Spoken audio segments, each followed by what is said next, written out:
జగన్కు EC shock. కాల్చి చంపడంపై నోటీసులు. 48 గంటల్లో వివరణ ఇవ్వకుంటే. నంద్యాల ఉప ఎన్నికల ప్రచారంలో భాగంగా బహిరంగ సభలో వైసీపీ అధినేత జగన్ చేసిన వ్యాఖ్యలు ఆయనకు చిక్కులు తెచ్చిపెడుతున్నాయి. ఇప్పటికే టీడీపీ నేతలు పెద్ద ఎత్తున నిరసన తెలుపుతున్నారు. అదే సమయంలో జగన్కు మరో షాక్ తగిలింది.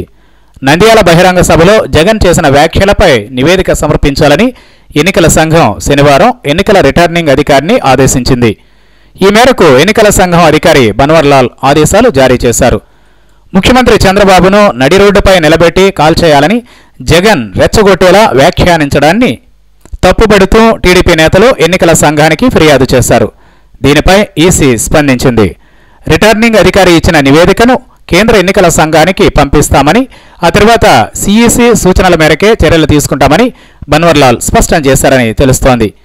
జగన్ చేసిన వ్యాఖ్యలపై 48 గంటల్లో వివరణ కావాలని ఉప ఎన్నికల రిటర్నింగ్ అధికారికి జిల్లా జాయింట్ కలెక్టర్కు ఆదేశాలు జారీ చేశారు. జగన్ ఎన్నికల నియమావళిని ఉల్లంఘించినట్లయితే షోకాజ్ నోటీసులు జారీ చేయాలని కూడా ఆదేశించింది.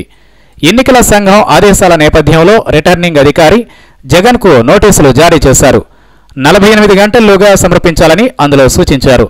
ఈమెయిల్, స్పీడ్ పోస్ట్ ద్వారా నోటీసులు ఇచ్చారు. వివరణ ఇవ్వకుంటే చర్యలు తీసుకోనున్నారు. నంద్యాల బహిరంగ సభలో జగన్ తీవ్ర వ్యాఖ్యలు చేసిన విషయం తెలిసిందే. సీఎం అంటారా, ముఖ్య కంత్రి అంటారా అని, దొంగ పాలన, ప్రజాపాలన అని బాబును నడిరోడ్డుపై కాల్చి చంపినా తప్పులేదని వ్యాఖ్యానించారు. మొన్న ఈ మధ్యకాలంలో నంద్యాల బహిరంగ సభలో సీఎం చంద్రబాబును ఉద్దేశించి జగన్ చేసిన తీవ్ర వ్యాఖ్యలు పెను దుమారాన్నే లేపాయి. చంద్రబాబును నడిరోడ్డుపై కాల్చి చంపినా తప్పులేదని జగన్ సంచలన వ్యాఖ్యలు చేశారు. ఈ వ్యాఖ్యలపై టీడీపీ నేతలంతా ముక్త కంఠంతో జగన్ వ్యాఖ్యలపై తీవ్ర స్థాయిలో ధ్వజమెత్తారు. మరోవైపు చంద్రబాబు సైతం అంతర్గతంగా నేతలతో చర్చించినట్లు తెలుస్తోంది. జగన్ సంచలన వ్యాఖ్యలను పార్టీ గెలుపు కోసం వాడుకోవాలని సూచించారట.